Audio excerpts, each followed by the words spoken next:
Are you at that point that you're so exhausted, your hair's falling out, your eyebrows are thinning, you're getting constipated, and you're Googling online, you're wondering, do I have hypothyroidism? But my doctor says I don't. I'd run all these tests, but I still feel like I have maybe some thyroid issue, and you just don't know. So I'm going to tell you 3 things that your doctor did not actually check that you possibly still might have a thyroid issue such as hypothyroidism. So let's get started right after this intro. Hey everybody, Dr. LeGrand here at Nature's Health Clinic, and today we're going to be talking about hypothyroidism. Specifically, do you have hypothyroidism, and what are 3 things that I see all the time when patients come to see me thinking that they still have hypothyroidism even though their doctor probably said they didn't, no thyroid issue, but I see that this is missed all the time.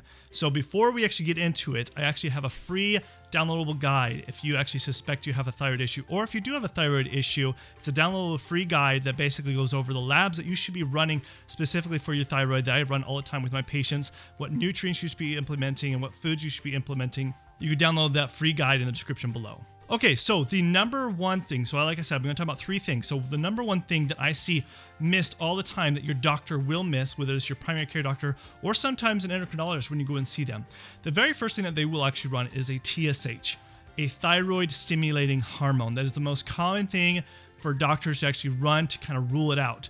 Now what this is a hormone that is actually produced in your brain. It stands for thyroid stimulating hormone. It stimulates the thyroid. It's actually not the thyroid hormone. It's a hormone produced in the brain. Now, it's a very sensitive test, and for the most cases can rule out thyroid issues, but it doesn't rule out all of them. And the problem is a lot of doctors, because they're really busy and they're trying to, they see people who inquire about thyroid issues all the time. So they'll just run this and they'll just rule this out. But a lot of people do get missed as far as when it comes to other possibilities that could be contributing it when your TSH levels could be normal, but not your thyroid, okay? So what is actually missed is the actual thyroid hormones that are not run. I guarantee you, if you go back to your labs, you probably will see that your doctor only ran a TSH. They probably didn't run free T3 or free T4. Those are actually your thyroid hormones that could still be imbalanced even when your TSH levels are fine and normal. Why is this? Well, because there's cases where, T4 actually gets converted to T3, that's your hormone thyroids, and in that conversion process, there can be imbalances going on there. There could be the enzyme that could be imbalanced. And so this gets missed all the time where there could be a possibility of an issue going on there.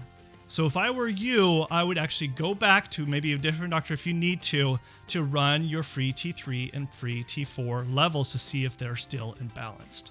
Now, the second thing that your doctor will miss, and I see this all the time, is they will not run anti-TPO levels. Now, what is that? What is an anti-TPO level when it comes to thyroid? Well, in most cases with people who have hypothyroidism, pretty much all cases, usually you'll go through what we call as Hashimoto's.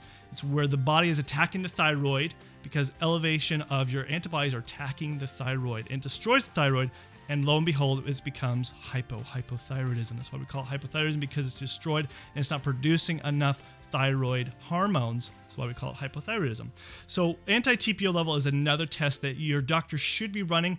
Basically, if you are going through Hashimoto's, they're just waiting for your body to destroy its thyroid until the TSH levels are out of balance, okay? And then they'll actually give you medications. But in my opinion, there's definitely things you can certainly do as far as nutritional wise to actually help with your thyroid when you're going through this process. So going and actually go back to your doctor to run those anti-TPO levels if you're in that acute stage where you might be possibly actually attacking thyroid, because what happens during that stage, your TSH levels will look fine. They'll look normal. Even your free T4 and your free T3 levels will look fine as well. But if you run anti-TPO levels, they might be elevated. And if that's the case, it means you're in the beginning stages of your thyroid levels, or at least your thyroid gland being destroyed. And so therefore, eventually your thyroid hormones will be in balance, and then you'll become considered hypothyroid.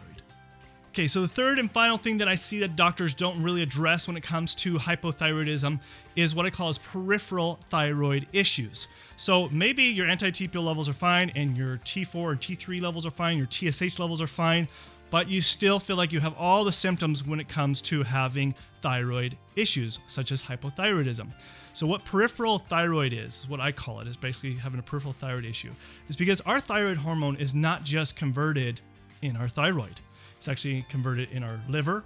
It's converted through our other intestinal organs, such as our heart, our digestive tract, even other hormones in our other endocrine organs, such as our adrenals, pancreas, as well as our sex organs that can contribute to this whole process when it comes to imbalances of our thyroid. So what I suggest is to really kind of look at, is your digestive health good? Is your liver good? Is your adrenals good? Is your pancreas good? Is your, sex hormones, are they balanced?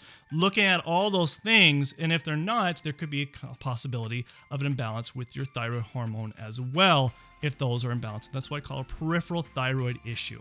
So those are the three big things as far as when you should be checking that most likely your doctor is not checking, and you should go back or find a different doctor that can actually run them for them. Now, if you're in the state of Washington here, you can come see me here at Nature's Health Clinic. It's something I do consistently with my patients.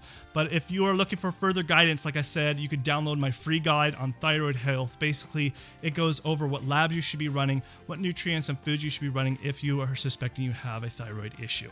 So I hope you found this beneficial. This is Dr. Legrand signing out, and I will see you guys in the next video. Thanks. Bye.